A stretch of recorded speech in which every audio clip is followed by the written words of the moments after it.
India's auto sector just had its best year ever. So why are dealers sweating?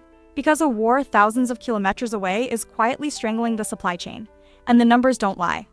On paper, FY26 looks like a victory lap for Indian automobiles. Two-wheelers, your bikes and scooters, grew 13.4%. Passenger vehicles crossed 4.7 million units sold, up 13%. Tractors? Nearly 19% surge. These are record-breaking figures. The kind that make for very cheerful boardroom presentations. But here's the thing about record numbers. They can mask what's rotting underneath. And right now, something is very much rotting underneath. The West Asia conflict, the ongoing tensions tearing through the Middle East, has done serious damage to global supply chains, and Indian auto is caught right in the crossfire. FADA, the Federation of Automobile Dealers Associations of India, just dropped a finding that should make everyone in this industry sit up straight. Over 53.2% of auto dealers across the country are already facing supply chain disruptions. That's more than half the dealer network in India, disrupted. And it gets sharper. 17.1% of dealers are reporting delays of 3 weeks or more. Think about that. You run a showroom, customers are walking in, wallets out, ready to buy, and you literally cannot tell them when the vehicle will arrive. Nearly 1 in 5 dealers is living that nightmare right now. So what's actually getting stuck? It's very specific. Propane, used in heat treatment to make metal parts strong and durable. That's ethylene, a key chemical in paints and coatings, and aluminum, which goes into everything from body panels to engine components. These aren't optional extras. These are the bones of how a car or a bike gets built. Without them, paint shops go dark. Heat treatment lines stop. Production freezes upstream. And that freeze travels all the way down to empty showroom floors. India's auto sector right now is like a high-performance engine running on a blocked fuel line. The demand is absolutely there. The momentum is real.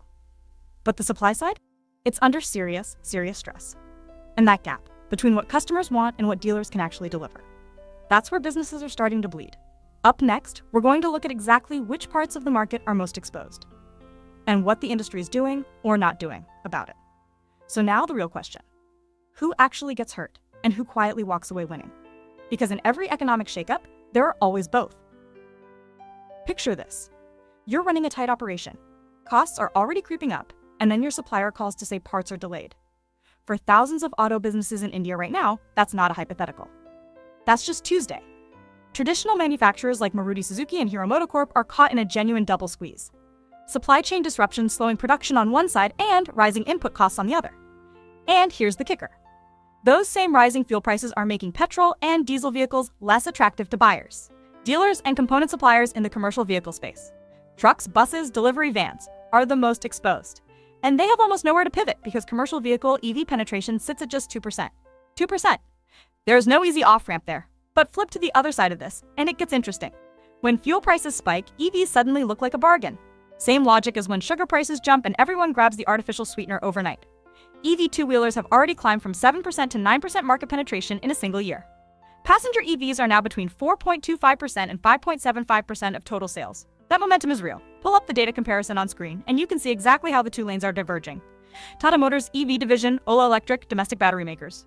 They're catching tailwinds right now. The auto sector isn't moving as one anymore. It's splitting. And which side of that split your business sits on will define the next 12 to 18 months. So the sector is clearly dividing.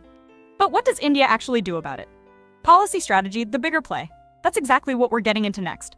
So now that we know what's breaking, let's talk about what you actually do about it. Here's the thing. What looks like chaos right now is actually a structural shift, and it's going to reshape this industry over the next 2 to 5 years. So the decisions you make today, they matter more than you think. On the supply side, there is a small breather.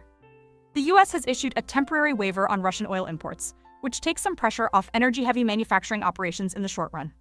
But notice the word temporary. That waiver doesn't fix the actual problem. The conflict-driven shortages in propane, ethylene, and aluminum are still very much alive, and if your supplier base is a single pipeline right now, you're sitting on a clock that's already ticking. Diversify. Now, before the delays get worse, the bigger, more exciting story, though, is the EV acceleration.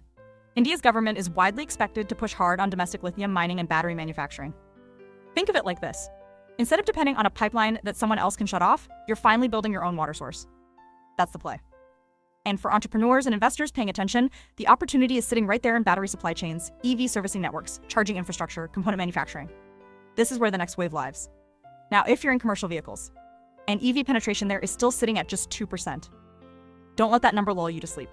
The moment fleet operators start doing the fuel savings math at scale, that number is going to move faster than almost anyone expects. India's auto sector is at a genuine inflection point. The record growth of FY26 was real, but so is the turbulence ahead.